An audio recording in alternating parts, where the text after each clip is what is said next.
ونستغفره ونتوب إليه ونعوذ بالله من شرور أنفسنا ومن سيئات أعمالنا من يهدي الله فلا مضل له ومن يضلل فلا هادي له وأشهد أن لا إله إلا الله وحده لا شريك له وأشهد أن محمدا عبده ورسوله وسفير من خلقه وخليله صلى الله وسلم عليه وعلى آله وأصحابه ومن تبع بهداه وسلم تسليما كثيرا إلى يوم الدين. أما بعد إخوة الإيمان السلام عليكم ورحمة الله وبركاته. دعينا نجيل سالين ده على تقولوا الله عز وجل.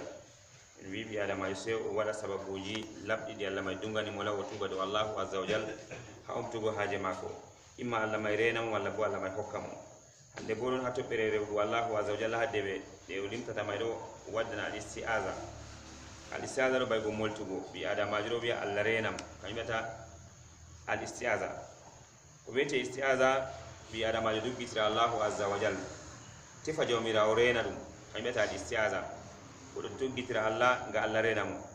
ko do dogitira Allah bi Allah hisnamo koni hagiga mado al harabu min shay'in takhafu ila man yasimuka minhu wato bi adama jo dogga ha hunde de akula tadum adogga ya godo fere mu hisata ma hunde mai to beta al istiaza bi adama jo dogga ha hunde de akula tadum o doggira bo ha goddo mo rena tam mo hunde mai kany beta al istiaza bay goni o godo to do tora Allah wa zalla al istiaza o do tora Allah rena mo maydo be istiaza do bay go doggitri Allah wa azza wa jalla kala ko tora tam pat malla ko halkata mo o doggitira jawmi ko mako mo marimo wara o jonya hamum o wara hamum o dabbitira Allah ma hisnam don beta isti'aza abi a'udhu billahi minash shaitani rajim en kam adu dogga senata ta torra ma ta halkama adu doggitira Allah mai Allah rena ma sharu shaitan kanyun beta al isti'aza kanyun alaluya qul a'udhu bi rabbin nas wi ummi dum woltora jawmo himbe bay gonin kam allon mari himbe Allah renam sharru himbe Allah renam himbe tata be halkami tata be torrami Allah renam sharri mabbe dum beta al istiaza qul a'udhu bi rabbin nas qul a'udhu bi rabbil falaq qul a'udhu billahi minash shaitani rajim kameta a'udhu moltu godo kay woni moltu godo bay goneo mi doggitri Allah isnami hunde mi moltori mo tata sharru mare memami mala bo sharri mare tata halkami kay beta al istiaza qala Allah azza wa jalla وإما ينزغنك من الشيطان نزغ فاستعذ بالله إنه هو السميع العليم تونيني ميما دغ شيطان وري ميما اتاي شيطان ما يقول توري راما يدي تور راما يدي هلكما يدي غورتنا ما الله عز وجل فاستعذ بالله مولتو جوميرا شر الشيطان ابي الله رينم شر الشيطان تتنجل هلكمي الله ما بي يقتل الله ما يرينما إنه هو السميع العليم الله ما يدو كان كومنا نو اندرو wato Allah kada bitimando ka kala ko hulata torrete pat mallabonde mai tata halkama tata torrama tata mustama pat abiya Allah rena bshari wonde kanyina tawa annabi sallallahu alaihi wasallam Allahumma inni azkuru azzi wal kasal Allah rena tampere rena merare wal jubni wal bukhl e kulol be solengol wa uzka min ghalabati dani wa qahri rijal Allah rena tata nyamale salorami tata mi warta mi wara jala mi warta mi kam wala dabare nika kala ko ahula tapat tata hunde maydo tornama mallabo halka ma pat aturan Allah rena masharri hunde may nita masata yando solengo salorima andu awata dala masakko Allahumma yakun al-bukh Allah rena sharri lume solengo mallabo ko de ma pat afuda timinta mallabo afuda ta samerare Allahumma yakun al-azzi wal kasal kala ko ahula tapat wi Allah rena masharri gam wala mo renta masharri may se moy si Allah azza wa jalla ni kam al isti'aza fudum dewal wi goma Allah renam a'udhu billahi minash shaitani rajim arewi Allah be atori Allah may rena masharri shaitan kula a'udhu rabbin nas atori Allah may kan ko mar himbe Allah rena masharru mabbe be tata sharru mabbe mimma Allah bu halkama to ko arewi Allah be dime be isti'aza nin kan lati banni kan wala yajuzu lil insani an yastaiza bi ghayri Allah fi ma la yaqdiru alayhi illa Allah nin kan lati banni ka daganta ko bi adama jo moltora ko luti Allah ha hunde bo wala mo wawi wadana mande hisna mande sai Allah morenta ma sharri himbe tata be halkama malla butata be torrama Allah morenta ma sharri shaytan Allah morenta ma sharri bi adama Allah morenta ma sharri jinnaji Allah wa min sharri hasidi jahasal morenta ma sharri ngayandijo Allah morenta ma sirobe jemma wa min sharri nafa wa min sharri ghasiqin idha waqab Allah ko andi pat bi adama jullo do kala ko wala mo wawi rena madum ta dum tora mala bur halka pat wala mo tora ta sai moy sai Allah mai der abe jonta be wangi rewobe may be wangi amer kaman yasta'i jamu deftari kaman yasta'izu bil amwat bana goddo moltiro maybe goddo may na hande goddo arabiya mo wayne do o tuite na ne goddo may do o tora malla bo o mari photo goddo may ha suudu ma ko do takki o wara o tora photo go o moytangol o iccati me jamu photo haaje mako tirabe nan hamen do warti be rewa ginneji rewa himbe maybe do rewa wala mo be wata balde e fa andire wobe himbe do taka photo ji mabbe atoy ha berde mabbe ha motaji mabbe ha cuudi mabbe ha motoji mabbe hakkala ko ne mari de mabbe taka photo may goddo to mari haaje wara tita photo wol tora ngol to yimo do wiya makato titi shegu do tori photo do shegu may andi nanan ha gabriel mon ko Senegal o woni onan o taki photo goddo fere kine ma ko don ni yama Ibrahim kawla kana mi anda yona tamo be tora mo be dafa mari muftorde ma ko manka waran haka mo muftorde to kibe mo do dagata ko goddo tora maydo wiya maydo rena ma no reni sama o rene hore ma ko wade biddi mo bippitiya o yori ngam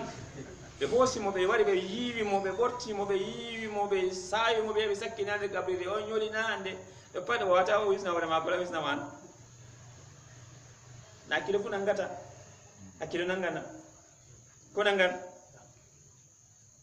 godo fere deftere ma ko wi kan ko nisna nabi Ibrahim ya ke sakkinade to bulay Ibrahim ko la khabeta bane deftere ma ko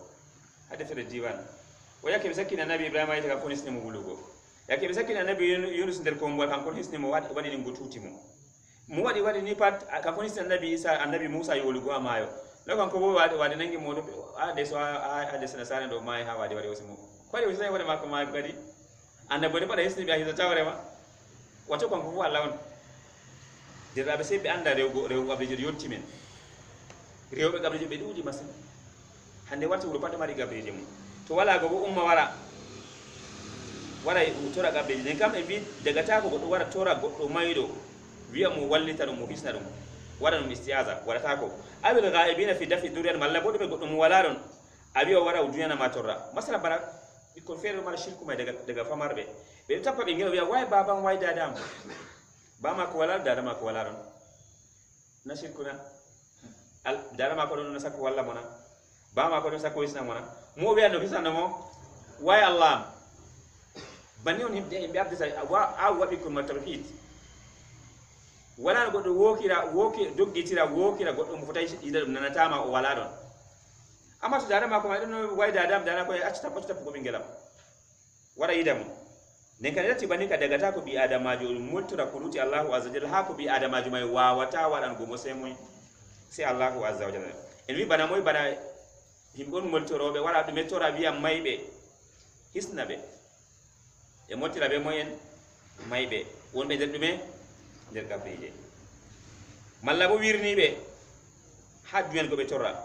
himbe ko buri be hal ko men ha masala may do fabbi masala may don amma ka yaje ba jonta won waji fere modi bojo do waja nasallu la salamata wal afiya Allah nutumu o wi wato ya ki fet jaman karji boy mado kardo i wato kardo i ha wadi we badi mem goleti so ta be mako wi shehu am yidam o wi kardo ha kosde maga ifu men ga memle senga do ga watti ni ga jodi wato malaika wari banti ga tan ni ga bewi go mako dume shehu am yidam do rakile go do jabanna shehu do yidirtama shehu am shehu do yidirtama ando ni ga woki bani Allah yiro malaika en hatta bigal jode kabido ni Allah malaika wala bangta mota do be bani gota himbe be wahma himbe be ma wayni wadi kaza to pre wala do dum hujja to wali wonum sirion taban himbe gulo be Allah azza jalla kambe himbe on ordinaire himbe labbe Umar ibn Khattab radiyallahu anhu kon ba wa nabi sallallahu alaihi wasallam Abubakar Siddiq o khilafa yake Abubakar Siddiq o khilafa o hokkiti khilafa may Umar be jam mo ko ringa to Allah jam mo la akhira bi anno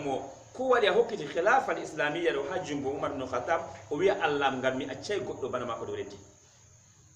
hade de ko mi andi mi do bari ko réponse andi mi jabata Allahu azza wa jalla ato may o jula julo so babe albe tufu be wi mo labi nastimo to walo jula julia kana ba mako mo burta mo wala ngal Allah kana wala amana nabi nastimu o torrama nde ɓe yimo ɗo ha nder julde nde o wini o arande moy on yiyamɓe moyjo ɓe mo aboulilatal majusi o wi alhamdulillah mo waɗina julɗon mbari mo kala julɗo mbari mo gata julɗo mbari mo ɗo julɗo may nastan jahannam o yettiri allah ɓe may ɓeɗo palla ɓe nasti ɓe en na alari amma kamɓe ka ɓe andi allahu azza wa jalla hande bo to a fuɗɗi yeccugo goɗɗo tata yeho ha may ɓeɗo wiyama mi yehi mi tori do am jaabi oustaz ɗume yiɗi feere ɓawa ɗon mi haajam humtina humtay humti mi accata yago tora mayɗam ñawɗo mi yaari mo ha toon mi yahi mi talli mo dow yenade ɗo daga yande may o yamɗiti ɗume wiyatan ɓawa ɗo sami jamane mi hoosi hayre yenade je hayre gravier ɓe nami ɓe wi dow yenade may ɗo mi soodi hayre may woore waɗi nder ndiyam tangi goɗɗo yari yamɗiti ko wiyatan ɓawa ɗum oustas na kanjum ɓe larata na résultat ɓe larata résultat ma je lawɗa to kewti may ɗo kala may ngol laaɓi na ngol laaɓay jeta goɗɗo wujji mofti ceede may dagana mane dagatamo ɗe huwan ko ceede ɗam ɗe huwatana ko huwata ɗe huwan amma ɗe ɗo allah dagnani ko ɓi adamajo ɗo bo allah dagnani ma nafsu chey to goɗɗo ñaami gaduro haranna o harata amma harani may allah harmini de amma to wosi gertugal ma ko hirsangal kangal bo ngal dagal nda gertogal ngal ɗo hirsaka ngal bo hirsama ngal ɗo on dagan o ñaama ngal bo dagantama o ñaama kañum ɓurna pat hande so a wi ɓe accu ala yahugo to accu yago genal ɓeyama ɓe jaɓata ngal ɗo nafa ɓe ɗo nafa ɓe accu yago a buude ɗo to a duɗɗiɗi ɓe allah jaɓatama julde ma to neɓe a yamaɓe tan a ƴami ɓe haala ɓe heccima ñande capanɗe juuɗe allah jaɓata julde ma to a gondini ɓe a huffini allahu azza jalla wiyama kay haaji ma ko ɗo humta nden kam dagata ko ɓi adamajo mottira ko luti moy allahu azza wa jalla ha dede ko goɗɗo may wawata waɗana mo sey moy allahu azza wa jalla ɗiɗaɓol may ɗon al isti'ana hunde feere wiyata al isti'ana wallitirgo wiyatano be fulfulde al isti'ana to talabul awni min al makrubi isti'aza ma tor allah renama sharru hunde may ɗo tata nde torrama malla bo nde halkama inde ma isti'aza ɓe yonata ɗum kañum wiyata a'uzu fuɗiran be ɗume a'uzu isti'ana bo ɗaɓɓitirgo allah walla ma ha mettamɓe ɗam jippanima be tana majum fa hiya amu min al istighasa wato kañum ɗo en woni haala istighasa ha to faabitirgo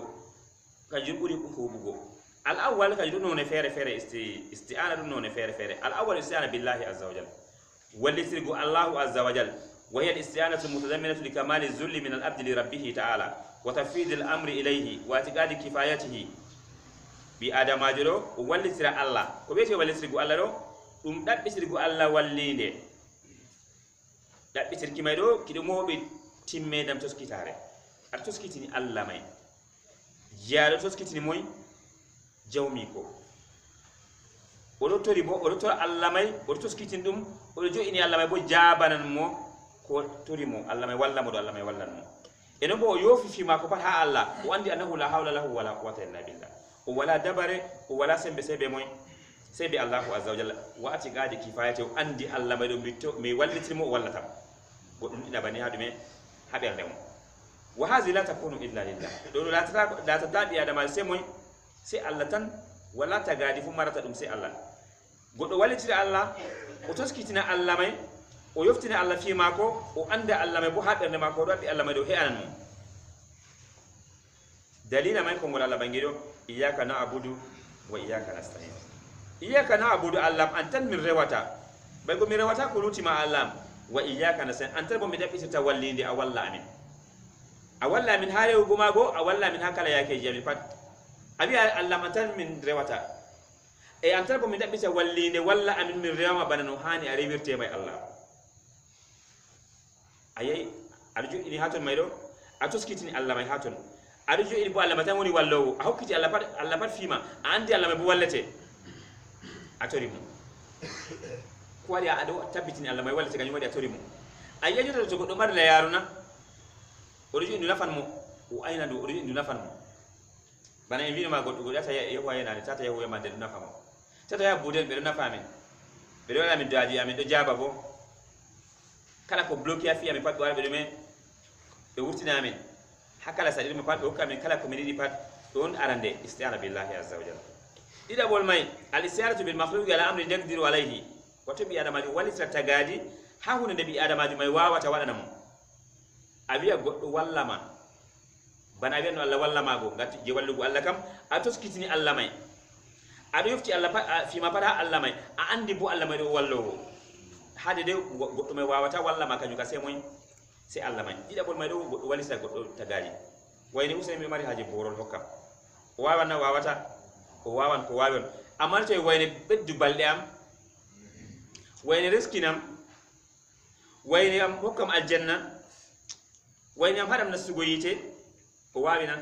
o wawata hamende be sipa aljanna fu be am aljanna boroni do be sora 200,000 goddo ana wiya mo 200,000 to shehu wari do mofta 200,000 do to hebi mi sappo sipina dina wabbe million je mako dilla himbe on mo daga les e fere wara timmina cede me paddilla labo to goddo haado ma wi sipa dina be jabata wiya kayan ka wala aljanna sai Senegal be Senegal mo sipu aljanna kamo tanda be shehu to dum halawna goddo foti sorana goddo aljanna 200,000 to bani kay na ta julgoy hasa awuro de sami ko tiyo sudu gene ka aljanna ni banna do ko nandi bi adamajo kam a doggitira mako wayi wadu gon kanji bodum shar'arum to in kana ala khair subhanallah sai anana kadi a wallitira be goddo sai to lati dum khairu masan bawi gonyo abi goddo kam sudu ma ha min jena ha maro na wayo kama amma dagata ngam jenu Allah har min jenu na a wallitira mona de ka to latti hunde mai awali sai to latti hunde mai de shar'a ma de hadaka dina amma to khairu dagan wayne hokam nyamade yobe te dajere daga na dagata dagi wayne mallabo mi di asa mi kaza to dagi na dagata to dagi ko godo wawata wadana ma amma ko wawata to wawan wadana ma kanyu be fusume to ne mai de daga na de daga don alata kanju gogo to de dagan ma to dagi to de dagata bodo min de haram yuta andi godon kan ko do yaran tramol wari mi mi cede ko mo so tramol daga na ko mo cede dagata malla godon sora adaje godo agresor wari ma go so godo me adahi asoranta mo haramu ga andi da ko yata wala andi Allah harmini agresor gonda kan yuko gal mako ne kan latti ne kam do dida bol jogisri go bi adama je walla ma do kan jugo bodon gebe didi hade de ko wawata mai don gebe didi to latti woni mande halal ma de daga na sharia ma ne kan me do dagi to de haram bodu me haramun walisri go be bi adama je wa ir ko nan de banne kan Allah wi gadu me hujjamai wa ta'awanu alal birri wat taqwa wala ta'awanu alal ismi wal udwan wallo tire do tare e kudul Allah tata wallo tire do be tugo wala ta'awanu alal udwan do geddal ka wal imi wala tata do man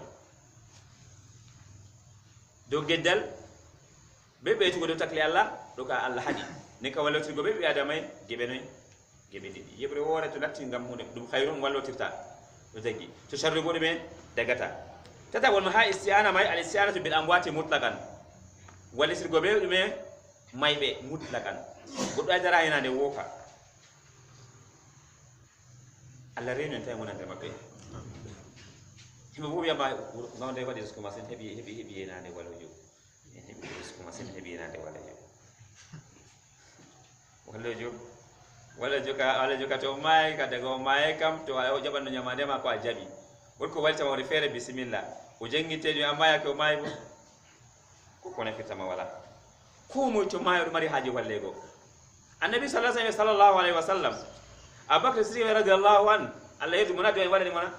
umar radhiyallahu an sahaba radhiyallahu an waradwan annabi sallallahu alaihi wasallam ati muhammadin wasilatul fadila ni wala annabi dole wala dai mo wala mo ati muhammadin wasilatul fadila sallallahu alaihi wasallam banni ko moy may do mari haji do wala goddo may do ni kan ko do ni junta kan ko walla men namini walla tabakam ko mo jo wali tatabol may dagata wali sigo be may be mutlakan mallabo wali sigo be ha hunde birninde de be wawata wadu godum beddanam balle wutinam der billa wutinam der tarakaku fa haja shirk to ka dagata ko to ka shirk في الاستعانة لأنه لا يقع إلا من شخص يعتقد أن لهؤلاء تصرفا خفيا في الكون قام بها سكوجي صوفية لو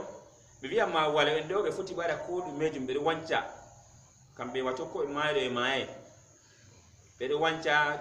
bedo andi cokal ma ha woni pat bedo humtana be haajeji mum bedo wadana be ni bedo wadana min wala fewre to goddo maayi dume o lortata ha duniya se dangal kanyum kambe ya famata ba biya mane goddo fotti bi annabi jottinizi hokki mo wirdi tijaniya a goddo fere bo wiya fotti bi annabi jo pari be yewtidi goddo fere bo jota ka bunga bantay fu asa bongare be ka fu annabi jo warana be yewta bo himbe bu jabana be fayin fa hadha la yaju sharan daga na fewre de yotti badiro annabi sallallahu alaihi wasallam do don ha barzakhu do ni ko bata julbe pa annabi jumbe de wara intervene ko de gotel yewa trubji malaika en wara ko tawata julbe duniya do pat goddo wana bara be jumbare wara be rahimahumullah jami'an julbe wara bonde daga annabi jumma ya war gonde bani be wa dargal ko annabi jumme wangay wargo ma ko batte do ko dum wari wadani men kadi Allah ni mon dum be diri wuro non woni question nana wargo ma ko warana warta ka accu kanju kam de be bale jogana ko be do pat gonga goddo wangi abiti do wari goddo mo mere yahugo fu do yaha goddo bombe fu do yaddo umti moy wado jabu pewe may bismillah min jabi wargo ma ko men wallitri men hanga wontre itana mi jargina annabi jo transport wati bamtu dum kamru pal men ka kuje bi ko janga ko de wala ya bloka la dimon wargo ma ko wallitri men wodina na do fewre may law ko dakaje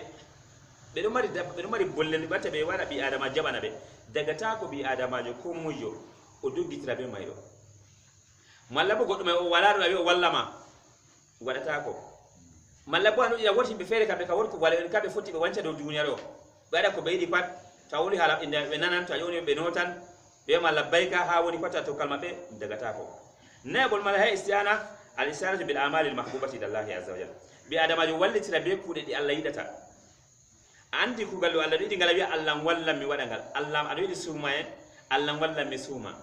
Allah ma di bi adama jo manafa jemma Allah walla mi umma minafa jemma Allah ma di bi adama do be sadaka Allah walla mi wada sadaka atoro Allah mai walla ma wala kuude de di Allah ma yidi do go fa hadhihi mashru'a do ko shar'a man ga Allah ngere wasta'inu bis sabri was salat wallo tire dum da bitire wallide Allah walla mon do muyal do nasato Allah walli mala muyata atoro Allah walla ma do dume do muyal was salat be jurugo ne ka yonde ka isti'ana en tengi ko ni isti'aza ma tefugo Allah rena masharrude hunde ma do tata de torrama malla bonde halkama kala hunde pat ndi ayi hunde do ne foti de torrama malla bonde halkama ko toro Allah rena masharrude mare to awata be fulfuleni allam wayne do o habbi nyam hallende allam rena sharru mako allam heana mo ayti hala cudu walla be mako dano do ni belli avia wala ko tata ngami multuri Allah sharri mako na banina mo andi pat banni do kadu dagi en non en wi isti'ana bo en wi ne kadon gebe nay fere ada bisa Allah dede goddo billorado do mettado do o dabisa Allah wallide be bo do toskitini Allah may o yoftina Allah fi mako anda bo Allah kanan mo don go o dagi do se Allah tan de bol may goddo jogi sira tagadi en wi kanyo ko sende gebe didi ko adu gisi mo walla ma may do kanko de may dagan ha sharane dagata to de dagan man ka dagan to de dagata bo dume dagata ela goddo man usene kam cede ha mi soda mi yara awiya min kana mi yarta ka amma andi yaran bismillah dagana anu deri fotan be tarikal to enon invita ta bolma ji dagata sam fayin dugiti gomay be malla bo be yebbe be wala don enon na bolmay kanjugo do dagi bi adama do dabisira la walla mo wasayni bi sabri wassalam atura Allah walla ma do tan hade de wolwanta endona sa azzafu hirsugo azzafu ko wete hirsugo do bi adama jo o hosa dabbado o wurtina yonki maga o rufa iyam be do lawol hettangol bay godo o ta wada juji didi o ta ko non lo be dime be dadi didi yaro jam hangandi do be dime o wiya be bismillah do be tadi me hirsugo o do wani dabbawa o hirsa o ta ko non be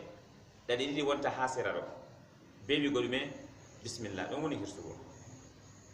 kanyu maydo dum don gebe en wolwan gebe may dum mari wuju fere waccul awwal an yaga ibada hirsugo manata dum dewal o rewir Allah be o hirsi dabbawa bi an yaksuda bi ta'zim al mazbuhi lahu o nufra be hirsugo may do darjidin go mo hirsani mo hirsi ngam a hirsi lay haji a hirsi ngam moy ngam Allahu azza wa jalla a darjidini Allahu azza wa jalla may do umri ma hirsa on do be ngam darjidin go lamadi a hirsi alayhi do ta'zim al mazbuhi lahu nanda bono darjidini o darjidini moy mo umri mo hirsa do go eno bo toskitini Allah go bo Allah mo toskitini mo o do toskitini Allahu azza wa jalla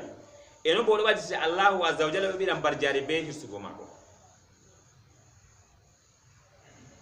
o jabi umrori Allahu azza wa jalla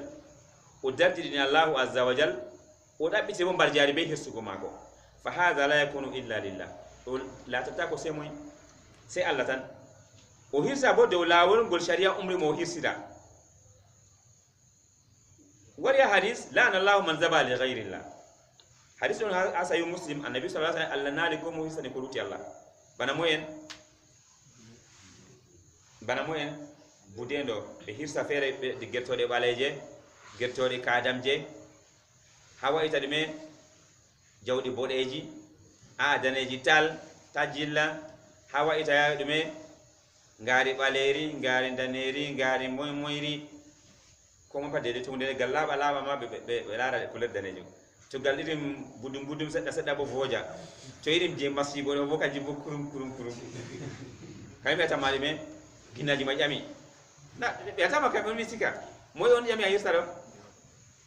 rawhani ji be yo tadi rawhani wol jami rufayya to kana rewo rawhani arewan Allah na ko arewan mudero ni kay bi la anallahu man zaba li ghayrillah Allah nali ko mo hirsi mo ngen ko luti Allah umri mo hirsi ngadume ngam ginnaji ngam shaydanji ngam pratique ji goddi fere o hirsi Allah nali mo to Allah nabu Allah ndata mo duniya be l'akhirah wa sarfu zabi li ghayrillah shirkun akbar wato fileti go hirsi go hirsana ko luti Allahu azza jalla do shirku mawdo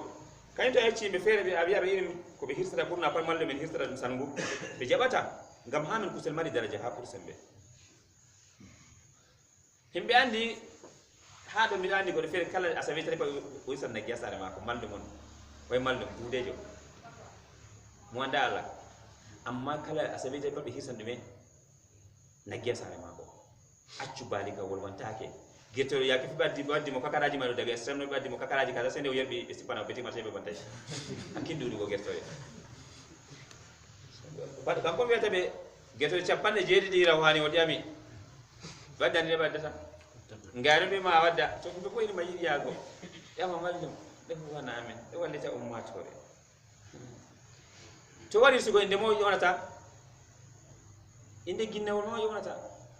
je umri mo hirsa ma inde ma gon yonata kany annabi sallallahu alaihi wasallam la Allahu man zaba li ghayrillah leka hirsan go kuluti Allahu azza wa shirkun akbar wa dalil ma qawlu ta'ala qul inna salati wa nusuki wa mahyaya wa mamati lillahi rabbil alamin la sharika lahu wa bizalika umirtu wa ana awwalul muslimin alabi bi andu julde am e hirsugo am e ngeda may da par wodani Allah fere mu jamu tage foji o wala shirk wala kawti dawa maju ni kabi adama ju hirsan ta ko luti Allahu azza wa jalla ay sana ginnawol rawhani wol inde mago rawhani wol wadda inde mago rawhani wol kaza wol umri ngam kangol en tasbinde magollo kangol en tori ngol bi to timmini kay sen rufayam yambo kaza on yamay dar wonata yeyi hande ka warti be ma ko be ma yam goddo fu inna lillahi wa inna ilaihi rajiun be be nanga be mbara be ada ni pat sarde dume kisna go kuluti Allahu azza wa jalla do dagata kanju kam ni kay mi dagata ko do isana kuluti moy Allahu azza wa jalla ida bol bo hade de ko laran hirsugo maydo don gebe tati yebre didabre goddo hirsan ngam teddingo ko do mako do wala ko dum do mako malla bo bangi o wadi walima mako do bo wala ko ndo mako o he bingel o hirsi wala ko ndo mako do bo dagi o hirsi ngam dum malla bo hirsi ngaw nyaama atamattu kan yotata wol ngam dum nga envi annabi sallallahu alaihi wasallam man kana min billahi wala bil akhir falukum dayfahu ko mo latti dum yalla be dangalo tedina ko do mako annabi ibrahim yake mako wala hirsi nagge asay madu malaika en teddingo ko do mako ne ka go dagal go do hirsa nga teddina dume ko do mum malla bo goddo yahi jahangal warti bani a teddina mo be majum ko nande bane annabi sallallahu alaihi wasallam goddo magi awli wala bi shatin wadi walima ko bala wato ulan bala tan wada walima be jakka wal ikramu yakunu billahi la bizafi tedni gomaydo wato hirsi ngado ngaw heba dume kusel may on naftira be may nabe hirsu gon dume o wadiri tata gol may anja kala wacci tamattu bil akli abil istijari bi fa hada mubah do go o hirsa ngaw sippa o hirsa ngaw nyama sare mako do go dagi ne ka jedu daga ta emi hirsa ngaw kuluti mun Allahu azza wa jalla wiya ginnaji ni be hirsa enen pame kadum kanyu kadume boddum masin bi andi sare budeje ko tumbe hirsan be nyama ga taymbe hala kusel kam tata nyam kabe a hodda be be jabanta ma sam be jabanna na jillon hirsina ibe jille ma jangi yakado hirsa na don larate ngalay wala taakulu mimma lam yuskar ismullahi alayhi wa annahu la fisq nabani alayna tata nyame hudo be inna indi Allah ke be hirsata lelo wa innahu la tudum geddalon don de kata wode bismillah wala tay dadi do be wonde do wonde man yamata ke dum san gon ko julon dume hirsifu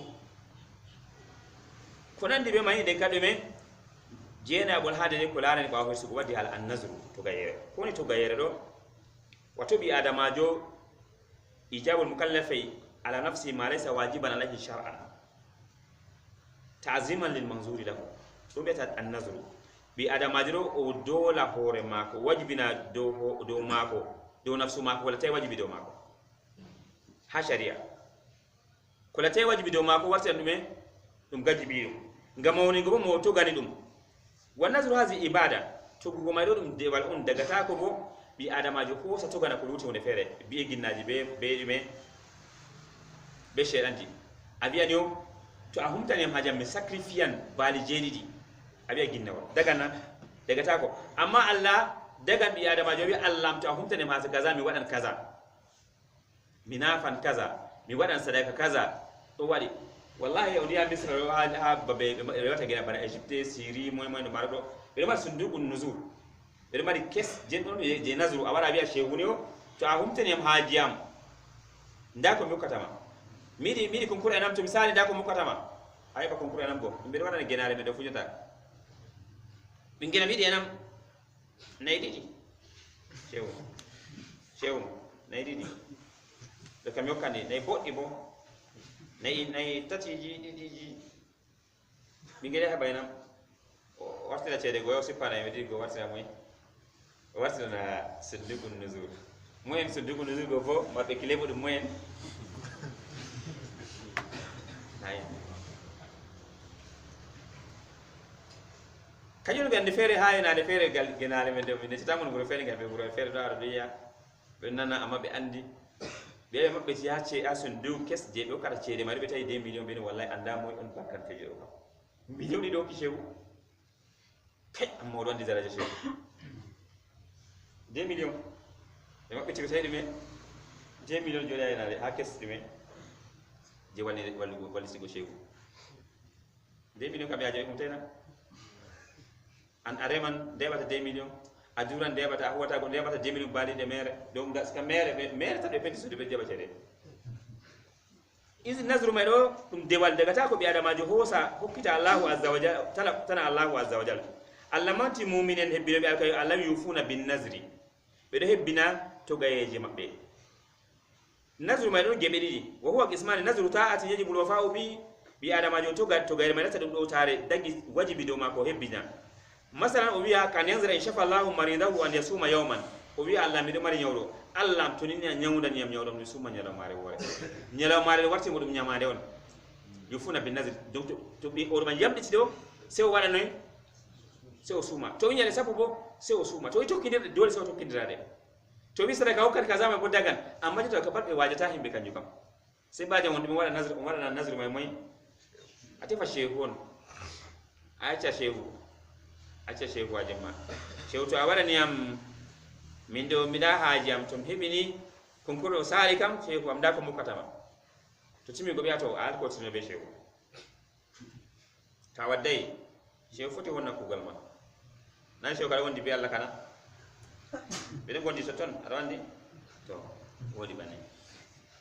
ngayota be existe be tumbe ya genale may do se wala do be sembe be folo ngadi me gata wala do may ko de fere lappi jodi o do jodi gallo wala zikri o tasbani faddo yandi ko abeta e jotas ba be dana ko abeta patto atimini be be ma pindi do haya to ne kanda da ko tori shehu dai to wodi kai to faddo bula bi zamba layma bo en jidi di masin jonta en video ka dagan malla bo be no Allah to nyawdi nyawdam do minafan darde kaza to ka wajibi do ma ko dum nyamalu nazru dole so o rewira Allah ma do be o hebbina do ko alkoti Allah be may gotal bo nazru ma asiya geddal o toga to goyre geddal do go daga ta ko bi adama je dume hebbina kan nazri lil qubur bana himbe wiata mi togani shehu maydo daga na yara shede mayna daga ta malla bo kan nazri lil awliya mi togani wala kaza malla bo togi waran geddal masa godo wiya min to mi passe mi be nam setu mi wadi dume mi waran soirée dansant daga na ngam do ka geddal malla bo Allah to ni afode mi bankam be waran wam gwabeta nazru mal daga na ibine be wala wam gota wadda bawdi be daga ta ndika nazru do gembe didi to latti ko onde Allah may dum do tan bo Allah a wadi nazru may do ka daga na hebbina wajibi do ma hebbina wajibi to gi geddal bo daga ta ko hebbina dume geddal may daga ta ko be adama hebbina en vi nazru je fere bono to gono nazri wadi nazru hakuluti Allahu azza wajalla to gani genale be shehu en be dum do ko daga ta ko don nazru ne ka nazru fudume dum ibada yake fere ko bi adama jo biya wallahi Allah mi nyawdo Allah to ni nya nyawndiyam mi suma nyade sappo je to kirre ya rabbi yake mo jurumdo Allah wara nyawndamo to warti dime nyama do mako malla bo Allah to ni na humti ajam kaza do mi hokkat bor temere kaza de mi hosa mi yana atimen ha wuro kaza mi hokkabe dole sai de ma yana ba wuro mai do dagi yake fe to admari ajay Allah min dum jurumdo amma da hajam to humtanem hajam Allah da ko watta sappo hade de dewe maydo al inaba wartirgo Allahu azza wa jalla wartinan go Allahu azza wa jalla al inaba to huwa ruju ila Allah azza wa jalla ko bete inaba do bi adamajo lortana Allahu azza wa jalla bayugone bil qiyami bi ta'ati wa tinabi ma'siyati bi adamajo dara do tana Allahu azza wa jalla do deta boy dugo Allahu azza wa jalla kaydo do bati be mana tubu nda ko wala wi Allah deme mi wasmiti mi wadi kaza kaza andi ko tubu inaba bu wartan go Allahu azza wa jalla be go Allah mi wartani ma min do mi wona banan waydi Allah kala ko on bra mi wadan Allah kala ko wade par mi deyti mi wadata Allah wallam do majum do furum dewal kayo Allah bi kanji bo wala no bi adamaji wadata bani sai moy sai Allah nafsu shaydun asufiya be yamane to godo tokkan shehu munasima virdido to anasi virdido no wata be shehu elma kalmayti lazi yakunu bayna day mughassili bana to godo maydo do yeso dume yiwobe mo o weta be kai yama boting ma mabba dillu ko indere umma dilla dillu Nigeria shehu do wala ni awada mawlido ne tati awadata non bu maroy kaza non do daga tako Allah tan abiyata mi hukkiti Allah fima Allah hukkiti ma fiya kala ko bre fami wada kala ko wadi bodu me mi haditan ngalay wani gula rabbikum waslimu lahu watane jawmirawo mon e do wanemo kaji godum dewal fala juzu lil muslimi an yatabada li ghayri Allah bil inabati wat tawba daga tako jullodo o rewira kuluti Allah be wartan gomo be tuban gomo kanyum islam dina tilim kama san bi adama wara gedde ma ko pat yande wasmiti o regreti do umma jemma ma ko nafa dare de o bi Allah mi wasmiti mi lotade hade de hunde do walla mbodo majum e itimi amma dina ji do tri pat awajan do be mari hunde an semado hato awala joda tuna vitre banni awara wonwa hunde pat mi wadi pat an semado jodi waye to wodi kadi nei a wallan suudu dina mi do be kaza ko min palle sama mi walla nan an semado dadu dabbe do dadu nanon do na to no walla ta bani be jomi ta himbe amma islam to abbe hore mabbe Allah tan awala wiya gono da ko mediri Allah awala haje awasmita annadam awasmita la watora Allah wallahi den kam e mi daga ta ko be adamaji tuba nam kuluti moy Allah malla ko watana kuluti moy Allah sappo e go may al khudu wal khushu yankinan go Allah wa jalla beto skitan go Allah wa jalla ko bete khushu wa zul bi adama to skitan Allah wa jalla e o anda mo mango Allah wa jalla wato hosa nafsu mako o hokkita hoddiro e Allah wa jalla kawni wa shar'i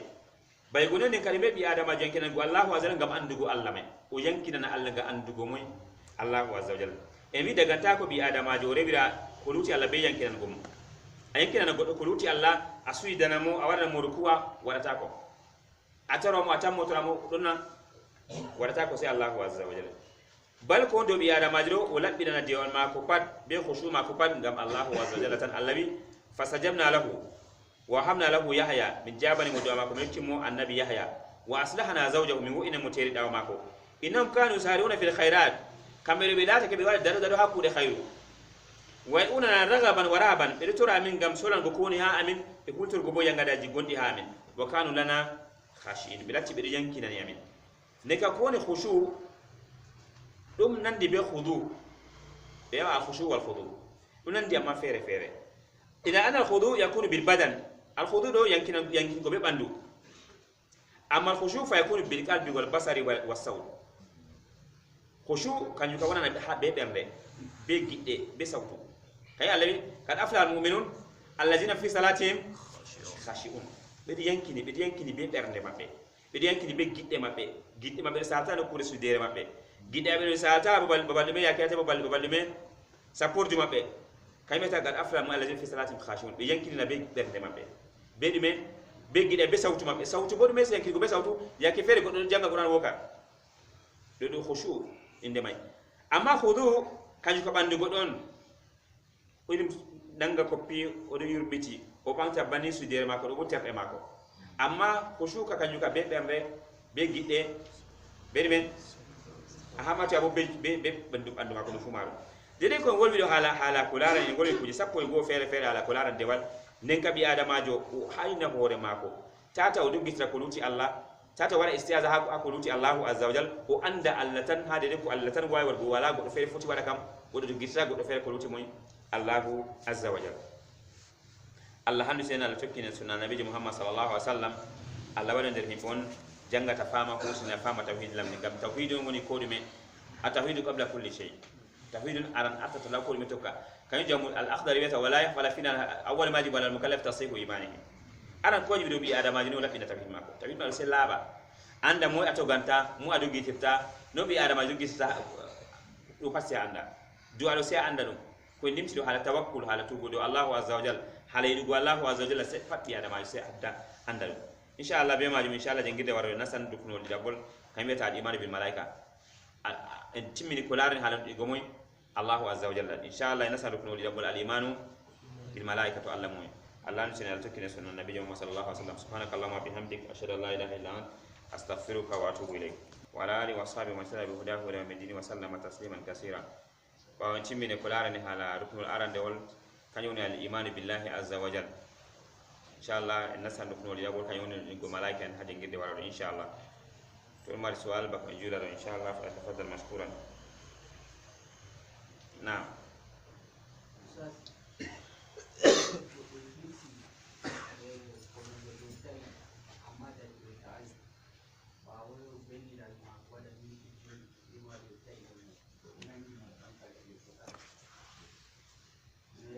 donc je sali kam yandi ko sema fingel lutay ene kay wala ko tammi wargo annabi sallallahu alaihi wasallam to godo kisan dabbaro wali hidda shafaratahu ko welna labi ma ko bako daga fudai hirsuki ene ka kita jeta ka komele ko sema ngel lutay kono na ko melti makita may na ko sere tongel to ko sema dum na sere ngel nyama ka mecha makita may kono ete kay wala ko warata ndeka warata kam dum la ay be wadi haton ko warata ka to meti ka bi adama jo annabi to do hisano de go welna labi ma fi wedi o tabiti na fakal labi ki kam kitan amma to hirsi masalan ngawdi be o ta ande wore kono do ta daji may do bota ngat kan to ta sai lara ta wata ida do kana aro gabani ta dai la ta ina tai dawa ita talabi so lamma ki welay gobo godo ha o tay gobo to foto ti o tay bana yam dudi masno hari mo yigo baro o tay o tawi ne bay o tawi babal may tay do raw o ta wala ko famina amana ka to meti kana mi ko tay ma tata meta do on do bono o hisirta mal gola bi welki daga fude da go welna la daga fude yiso godo o tabi ta labi do ka hirsan bani on naam assalamu alaikum ji ba suma e je majalo se aru suma ko godo wari en biti ma ga foti nyamana sakadidi no buri ay hawarna be do tata nyama to ay wi a nyama bo na dum so may farilla kone amma no buri ka hawarna be do ayaton wallahi mi sumi amma ba yone walima ma sha Allah mi yaldir ya se mun Allah barkidin tegal mun Allah ko mun kaza kaza ayalira ton hawarna be do banen buri amma ta dai daga oruma insist sai a nyama bo do go nyama wala ko watta ngana dum so may farilla en famrina amma no buri mi aha assista warda be doa mi fe boy makay do kana waran riya mi holla be musumi wala ko watta wala riya kam nufu guma kay suma suma ngam Allah na ko ngam mo ne fere e woni riya na sas to go go ya go dinan na matto tori wonde no dimando to tori mo de jemi bi aha yo wadi kadara aha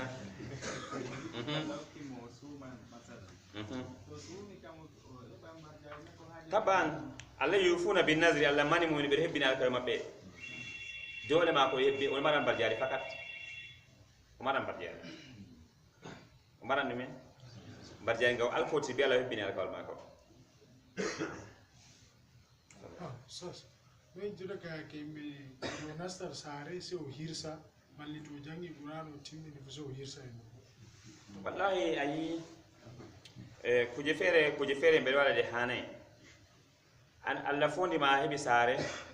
anasido wadu walima joni so birema bara be lara se be yaldira hebi sare wala ko watta afamina amma sai rufa iyam hosa iyam go bicce ko teji sare fati to so di mota go hirsa hundi wada hosa iyam go rufa do mota go gal yeso be gal bawo pat na be do banina bude ko kanju kam si a to a hirse en sare ka hefata dammugal yonde sare me gode feda sare mako o reddi be mallum jogo ha warti mari o immu minani a warti o bi e amatine amin o wi'a mi kanyum wari matine ka ina na banni mi mufte mi jangi qur'an min medi ginda wari heftani yonde sare ma kana mo jema to gona san sa sai sa dimon nan amma to nga hirsi kuselo ngam bita ka wada ngwalimo ni wada nyama on wadi a hirsi do bodagan amma sai sangerto kono hosa en go wicca kala jihaji nay pat ira bo to hirsi go bo ira de galton jihaji golo hirsa gon bana jawdi bo kanji bo be inde ginaji golo ka bo be nyama kanji do ka dagata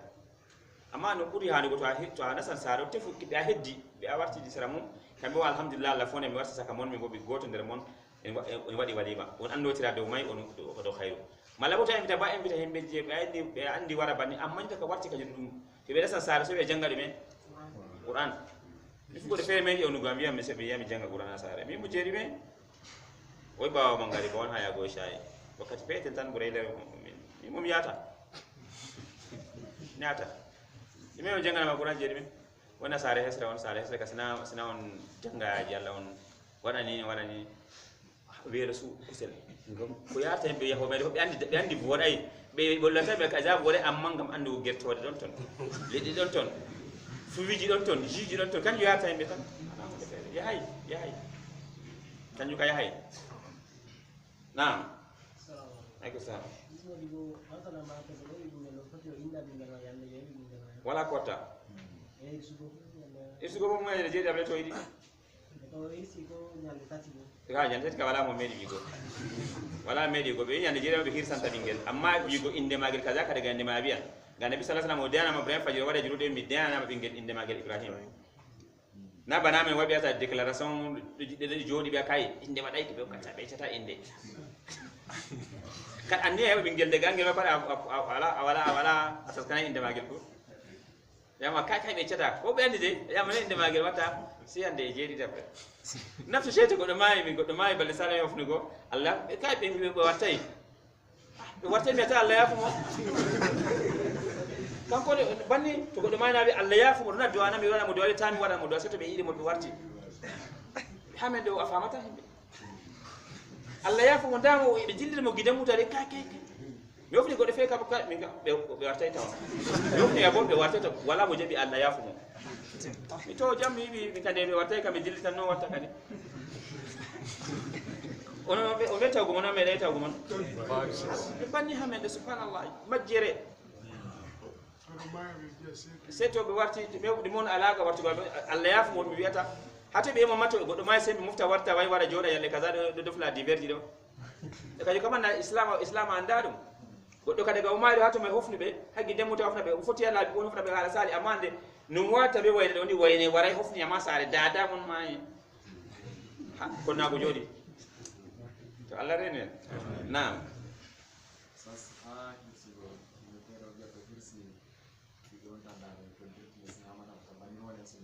aya ñaman amma no ɓuri kadi me wona gal toy gal dow amma to a taƴi ɗaɗi ɗiɗi ɗo a tawi kono magal toy a tawi ɗi pat ñaman a nanna a na nanna bo jaɓata on kay o faami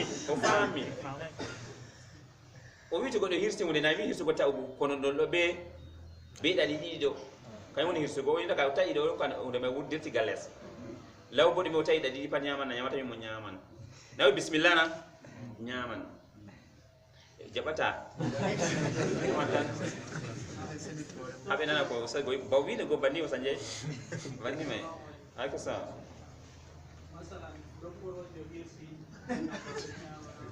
mene porojo ɗo wala ko watta mene ɓuuri hirsata be ñamo to wala ko watta bo sa be ɗano dokkorojo wala ko watta o hirsan wala ko watta sam nawi bisimilla na o tawi ko ɗo be ɗaɗi ɗiɗi bo o jullo na ñaman ma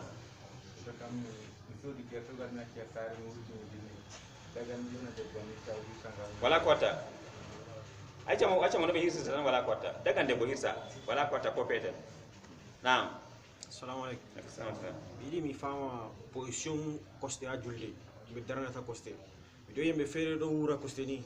feere ɗo écartade ni nde feere ɓuuro darnatir to alhamdulillah sen juula no woni kadi costé ɗo fota kalkal banni ɗo e fota kalkal gato a waɗi ni oɗo waɗi ɗo wartiri men babal ɗo wonna mere donc no woni position ka costé may waɗa noyi